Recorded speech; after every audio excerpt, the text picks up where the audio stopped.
তৃণমূলের সমর্থন নিয়েই নদিয়া জেলা পরিষদের সভাধিপতির প্রার্থী দেবে বিজেপি। আজ কৃষ্ণনগর সার্কিট হাউসে সাংবাদিক সম্মেলন করে ঘোষণা করলেন রানাঘাট লোকসভা কেন্দ্রের সাংসদ জগন্নাথ সরকার। নদিয়া জেলা পরিষদে মোট সদস্য সংখ্যা 52 জন, এদের মধ্যে বিজেপির সংখ্যা মাত্র 6 জন। অন্যদিকে জেলা পরিষদে সভাধিপতির বিরুদ্ধে অনাস্থা এনেছিল 27 জন সদস্য। এই মুহূর্তে ডামাডোল পরিস্থিতির মধ্যে নদিয়া জেলা পরিষদে বিজেপির সভাধিপতি প্রার্থী পদ দেবে বলে ঘোষণা করেছে। আজ কৃষ্ণনগর সার্কিট হাউসে রানাঘাট উত্তর সাংগঠনিক বিজেপির জেলা সভানেত্রী অপর্ণা নন্দীকে সাথে নিয়ে সাংবাদিক সম্মেলন করে এই কথা জানালেন সাংসদ জগন্নাথ সরকার। ব্যুরো রিপোর্ট, রাতদি নিউজ নেটওয়ার্ক। আমরা প্রেস মিট করছি জেলা কেন্দ্রে। মূলত কিছুদিন আগেই আপনারা দেখেছেন যে তৃণমূল সরকারের পতন ঘটেছে। মমতা ব্যানার্জির নেতৃত্বে যে সরকার চলছিল বাংলায়, তার পতনের সঙ্গে সঙ্গে তৃণমূল সমাপ্তির পথে, এবং এতটাই তারা দুর্নীতি করেছে তার চেহারা সর্বত্র প্রস্ফুটিত হচ্ছে চারিদিকে। নদিয়া জেলার জেলা পরিষদের ক্ষেত্রেও আমি একই জিনিস দেখলাম। এখানে সভাধিপতির বিরুদ্ধে তৃণমূলেরই লোকেরা দুর্নীতি হয়েছে বলে তারা একটা অনাস্থা এনেছিল, এবং সেই অনাস্থায় 31 ভোটে অনাস্থা পাস হয়েছে। তাই এখানে একটা শূন্যতা চলছে। তাই শূন্যতার ক্ষেত্রে আমরা নদিয়া জেলায় আমাদের 6 জনা আমাদের জেলা পরিষদ সদস্য আছে। তাদের মধ্যে ওবিসিও আছে। তৃণমূলের দুর্নীতির বিরুদ্ধে তৃণমূলের সরকারে এখানকার জেলা পরিষদের পতন ঘটেছে। তাই আমরা সেই দুর্নীতির বিরুদ্ধে একমাত্র দল হচ্ছে ভারতীয় জনতা পার্টি, যাদের নীতি হচ্ছে না খাউঙ্গা খানে নাহি দোঙ্গা। তাই তৃণমূলের আর একটা অংশ যদি মনে করে আমরা আবার কতগুলো তৃণমূলের নেতৃত্বে জেলা পরিষদ গঠন হবে আর সেই জেলা পরিষদ স্বচ্ছ হবে, এটা হতে পারে না। তাই কারণে স্বচ্ছতার প্রতীক হিসাবে ভারতীয় জনতা পার্টির আমাদের যেহেতু প্রস্তাবক সমর্থক আছে, তাই আমরা চাই আগামী দিন ওই জেলা পরিষদের সভাপতির পদে ভারতীয় জনতা পার্টির স্বচ্ছতার একজন মুখ হিসাবে আমরা প্রার্থী দিতে চাই। আর তাতে দুর্নীতির বিরুদ্ধে যারা রায় দিতে চায়, আমি বলবো তার মুখ হচ্ছে ভারতীয় জনতা পার্টির প্রার্থী যিনি হন তিনি। সেই কারণে আমরা চাইব যে কেউ যদি মনে করে দুর্নীতির বিরুদ্ধে লড়াই করব, বাইরে থেকে আমাদের সমর্থন দিতেই পারে। কারণ আমরা তো চাই যে স্বচ্ছ প্রশাসন উন্নতি হোক।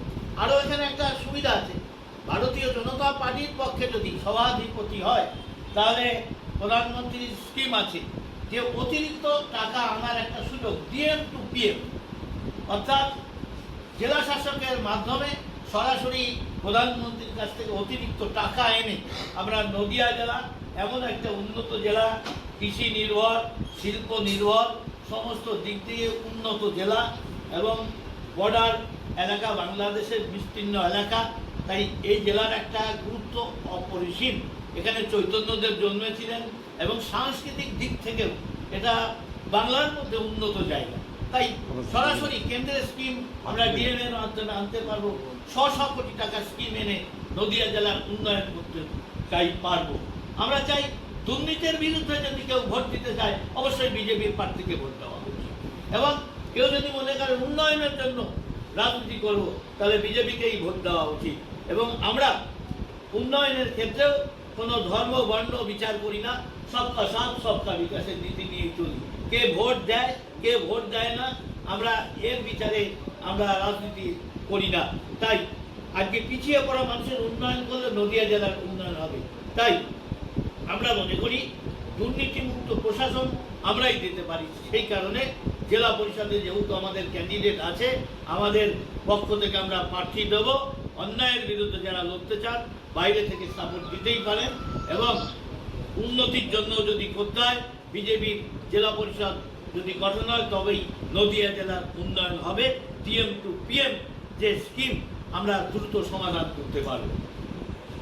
আপনারা কি মনে করছেন এই মাত্র 6টা মেম্বার নিয়ে এতজন তৃণমূলের মেম্বার নিয়ে ভোটে কি করে জিতবেন? এই ফর্মুলাটা কি? দেখুন, ফর্মুলা, আমরা নির্বাচনে ভোট গোপন ভোট হয়, তাই আমরা প্রার্থী হতেই পারি। মানুষ তো একটা বাতাবরণের মধ্যে থাকে। ভারতীয় জনতা পার্টির কাজকে অনেকেই সমর্থন করে। দুর্নীতিমুক্ত প্রশাসনের কথা কে না জানে? নরেন্দ্র মোদী আজকে ভারত না শুধু পৃথিবীর মধ্যে জনপ্রিয় নেতা তার কাজের জন্য। তাই আজকে বাংলায় আমাদের এত ভোট এসছে কেন? আমাদের কি ছিল? মানুষ ভোট দিয়েছে, আমাদের এত ভোটার ছিল না, তবু আমরা ক্ষমতা দখল করেছি। এত ভোট, 208টা সিট পাওয়া চারটেখানি ব্যাপার না। কে বলতে পারতো যে ভোটের আগে আমরা এত ভোটে জিতবো? তাহলে আমাদের সমর্থক আছে, তারা হয়তো আসতে পারে না, ভোট গোপন ব্যালটে তারা দিতে পারে। তাই আমরা এখানেও আমরা প্রার্থী আমাদের আছে, দেখি আমাদের জনপ্রিয়তা কতটা আছে, কজন আমাদের ভোট দেয়। আমাদের কাছে খবর আছে, অনেকেই বাইরে বাইরে কান পাতলে শোনা যাচ্ছে যে যদি বিজেপি প্রার্থী দেয় আমরা বিজেপিকেই ভোট দেবো, এবং নিঃশর্ত তারা ভোট দিতে পারে। সেই বাতাবরণ আছে, আর আমরা বিশ্বাসী আছি এখানে আমরা জিতবো, সেই আশাতেই আমরা এখানে। জগন্নাথ, সেক্ষেত্রে জেলা পরিষদটা বিজেপি পরিচালিত হবে, কারণ আপনাদের 6 জনের মেম্বারের মধ্যে 2 জন ওবিসি আছে, তো সংরক্ষিত আসন।